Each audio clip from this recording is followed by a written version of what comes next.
আজ পাঁচমেশালি শাকের একটি নিরামিষ রেসিপি আপনাদের তৈরি করে দেখাবো।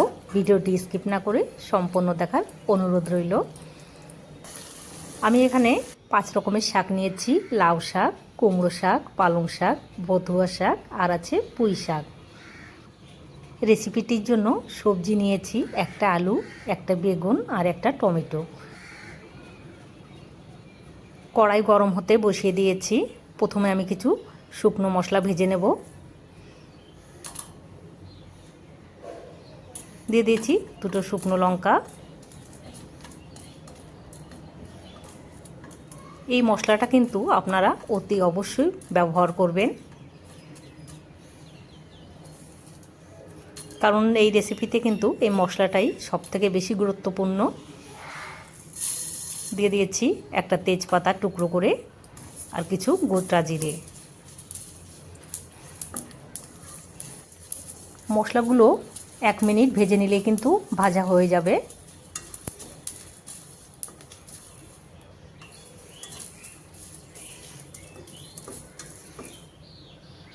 মশলাগুলো ভাজা হয়ে গেছে, নামিয়ে নিচ্ছি। কড়াইতে দিয়ে দিচ্ছি অল্প পরিমাণ সর্ষের তেল। প্রথমে আমি বেগুনগুলো ভেজে নেব।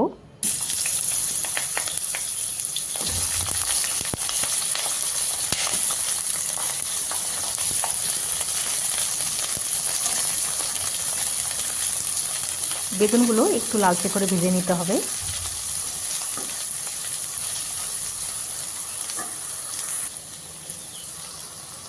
বেগুনের মধ্যে দিয়ে দিচ্ছি সামান্য পরিমাণ হলুদ গুঁড়ো,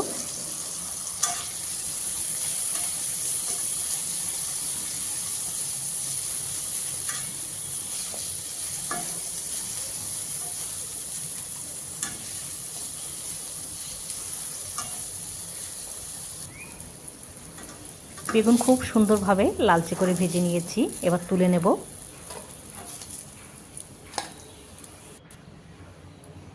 কড়াইতে আরেকটু সর্ষের তেল দিয়ে দিচ্ছি। ফোড়নের জন্য দিয়ে দিচ্ছি 2টো শুকনো লঙ্কা। লঙ্কাগুলো প্রথমে একটু ভেজে নেব।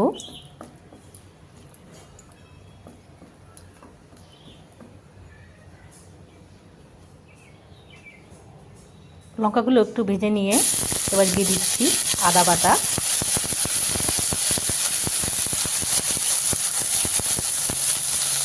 আদাও 2-3 সেকেন্ডের মতো কষিয়ে নেব। তারপরে বাকি মশলাগুলো দিয়ে দিচ্ছি। দিয়ে দিচ্ছি কিছুটা পাঁচফোড়ন আর একটা তেজপাতা।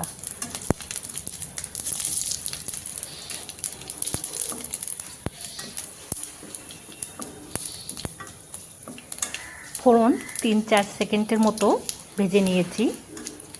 এবারে এর মধ্যে দিয়ে দেব টুকরো করে রাখা আলু।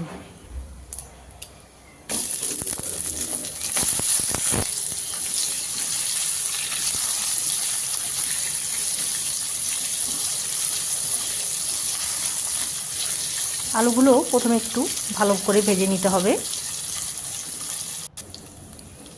আলুগুলো একটু ভেজে নিয়ে এবারে দিয়ে দিচ্ছি টমেটো।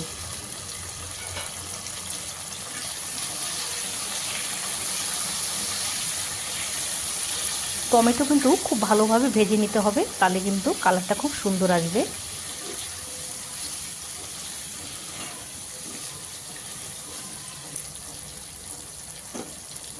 টমেটো আলু ভাজার পর দিয়ে দিচ্ছি চেরা কাঁচা লঙ্কা, পরিমাণ মতো হলুদ গুঁড়ো আর দিয়ে দেবো স্বাদ মতো লবণ।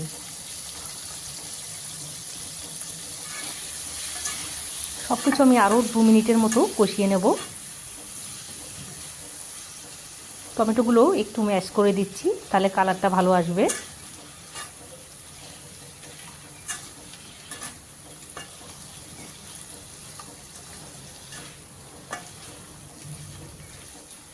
এই রেসিপিটাতে ডালের বড়া দিলে কিন্তু খেতে আরও ভালো লাগবে। আলু টমেটো খুব ভালো করে কষিয়ে নিয়ে বেগুনগুলো দিয়ে দিচ্ছি।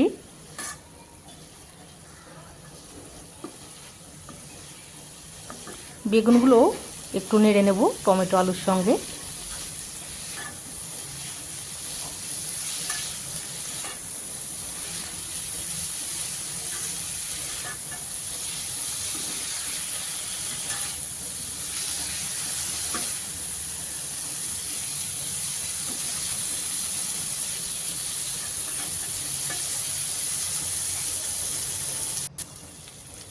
সব কিছু ভালোভাবে কষিয়ে নিয়ে এই পর্যায়ে দিয়ে দিচ্ছি অল্প পরিমাণ চিনি।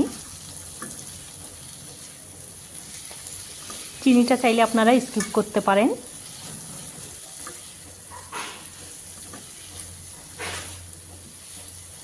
এই রেসিপিটা করতে কিন্তু বেশি সময় লাগে না। এবারে শাকগুলো দিয়ে দেব।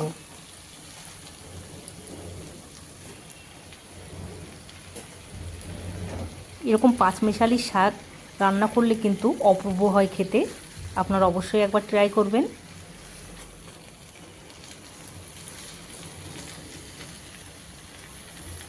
শাকগুলো সব কিছুর সঙ্গে ভালোভাবে মিশিয়ে 3 থেকে 4 মিনিটের জন্য ঢাকা দিয়ে দিচ্ছি। আমি এখানে কোনো জল ব্যবহার করব না, শাকে যে এক্সট্রা জল আছে সেটাতেই কিন্তু রান্নাটা হয়ে যাবে।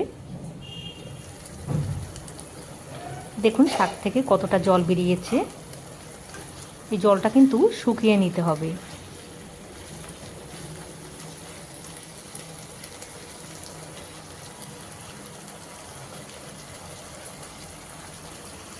এই পর্যায়ে দিয়ে দিচ্ছি ভেজে রাখা মশলা, বেটে নিয়েছিলাম।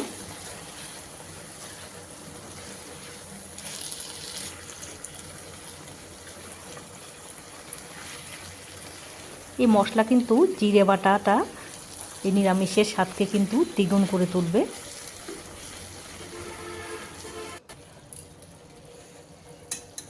আলুগুলো খুন্তি দিয়ে আমি একটু ম্যাশ করে দিচ্ছি, তাহলে একটু মাখো মাখো হবে, খেতেও ভালো লাগবে।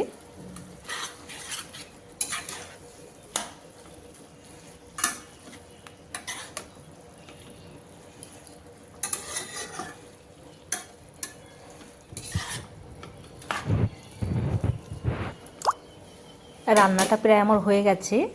এখন দিয়ে দেবো কিছুটা ধনেপাতা কুচি। ধনেপাতা কুচি দিয়ে কিন্তু বেশি সময় জাল করা যাবে না, 1 থেকে 2 সেকেন্ড একটু নেড়ে চেড়েই নামিয়ে নেব।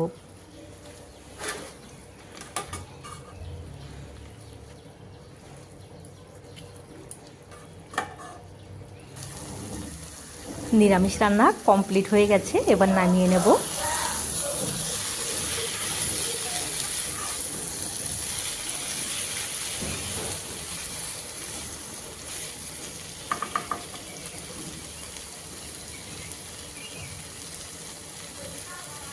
এরকম নিরামিষ কিন্তু পাতে থাকলে এক নিমিষে আপনার 1 থালা ভাত খেয়ে নিতে পারবেন।